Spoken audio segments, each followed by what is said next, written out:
"Our new battery is 4 times more powerful than Tesla's," said Ford CEO. Sometimes big companies change their focus from the traditional style of making products to rebirthing itself. So what is Ford as a company trying to do?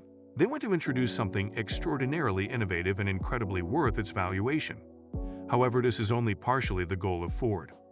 Ford didn't only want to transform itself, it wanted to change the entire EV industry, thanks to the powerful weapon, the insane new lithium phosphate battery. Welcome to our channel. Today we are here with another exciting video about revolution in the EV industry, Tesla versus Ford competition regarding their batteries. Ford claims their incredibly new lithium phosphate battery would destroy the entire industry. The world is emerging daily, and everything is going electric at a massive pace. We can thank Elon Musk and his company Tesla for contributing a lot to this great transition that has shaken up the whole auto industry. In this new era, the traditional automakers would have to adapt or be phased out. Ford has decided to shift to all-electric vehicle manufacturers like Tesla. They want to be different from Tesla, but compete with this EV manufacturer by introducing an innovative product worth buying.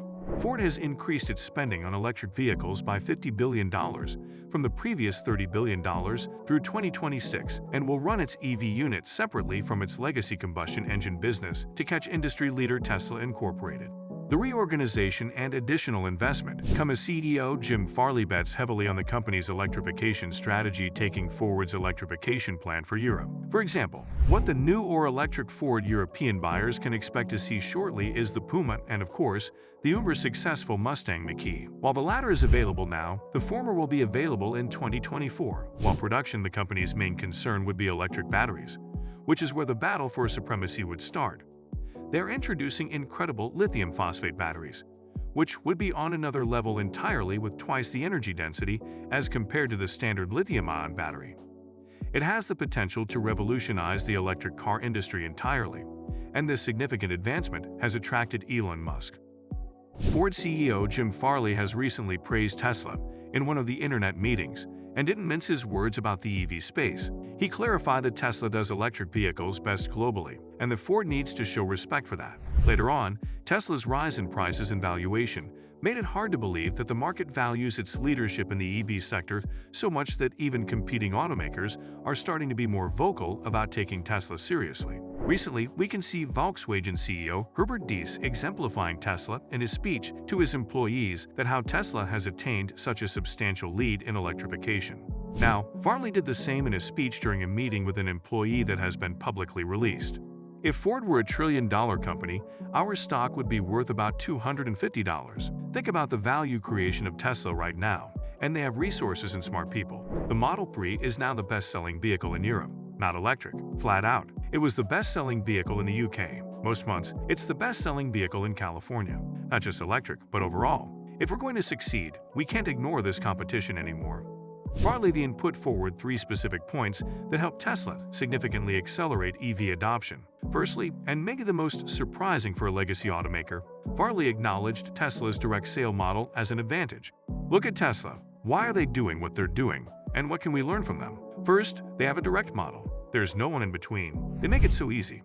3 or 4 clicks are configuring the vehicle with little complexity to deliver it to the customer. Simple, non-negotiated pricing, a large reservation system, as well as remote service. On the other hand, Ford has been having major issues with its dealer partners' price gouging, sometimes charging more than $15,000 over MSRP on Ford's advertised prices. The second point that Farley made may be the most significant one: Tesla's electric powertrain expertise. Second, Tesla maximizes the use of electricity in the vehicle. No one does it better than they do. Their customers pay less for a better battery. Their focus, after they launch the vehicle, their obsession after the launch of the vehicle is to make the customer experience better, to re-engineer the electronic components, to simplify, to address quality based on data coming off the vehicles, to reduce the bill of material based on how people use the vehicle, to drive vertical integration so they do more. They solve the most complex problems at Tesla, and they manage every electron so they can be as efficient as possible with the expensive battery. The third point is simplicity of Tesla, which Farley said makes it to scale cheap and fast. Third, the product is highly differentiated from the rest of the ICE field, and its complexity is very less as compared to OEMs. This allows them to have greater reuse that is incredible and never seen in our ICE business. Tesla can scale rapidly because of that complexity reduction. They can drive costs down, which they have. They can keep processes simple. Ford CEO said that our new battery is 4 times more powerful than Tesla's. And indeed, we can see this in the upcoming future. Why is Musk griping on it? As automakers have increased their sales of electric vehicles in recent years and made great promises about their electric futures, demand for lithium has skyrocketed. According to McKinsey, lithium prices had surged 550 in the previous year as of March.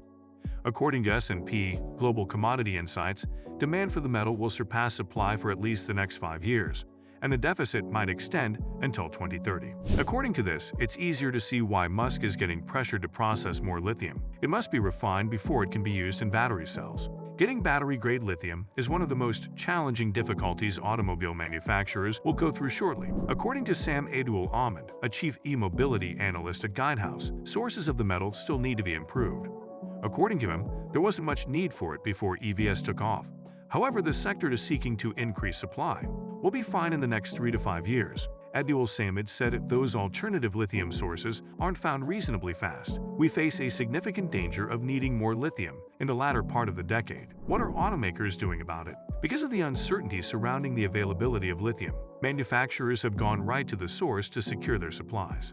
Ford is making strategies to ensure it will have enough batteries while pushing its EV agenda. Ford is making a significant bet on an upcoming type of battery that has entered the market, strategically partnered with a leading Chinese battery maker, CATL. The two companies have proposed an agreement on the supply of lithium-ion phosphate batteries. While this bewildering combo of lithium and phosphate, lithium-ion batteries power most EVs today with nickel-manganese and cobalt cathodes, or NMC. NMC batteries have a total energy of around 270 watt-hours per kg, allowing an EV to travel up to 300 miles or 480 kilometers on a single charge. Well, this may sound good talking, but NMCs have some drawbacks.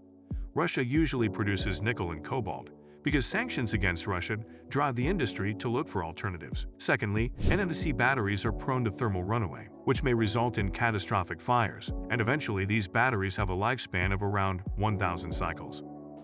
They need to be replaced every decade or so, roughly half of an EV's expected lifespan. Therefore, replacing the battery is expensive to get the total value from your EV LFP batteries that use iron and phosphorus in their cathodes. Well, Ford's $1 trillion valuation is catching legacy automotive CEOs' attention in ways they've been able to brush off before. Farley, like Volkswagen boss Diaz, is right. Disruptions are happening at the moment, and the automobile industry in a few years will look much different than it does now. Tesla is poised to gain more and more shares. Also, it is refreshing to see some legacy leaders acknowledge this dire situation, rather than buying their heads in the sand or making some idiotic promises everyone knows aren't possible to deliver. So, what do you guys think about this video? Please share your reviews about what you think about this AI advancement. I hope you liked this video. If you did, remember to like, share, and subscribe. Stay tuned, as we will come up with many more new and more informative videos.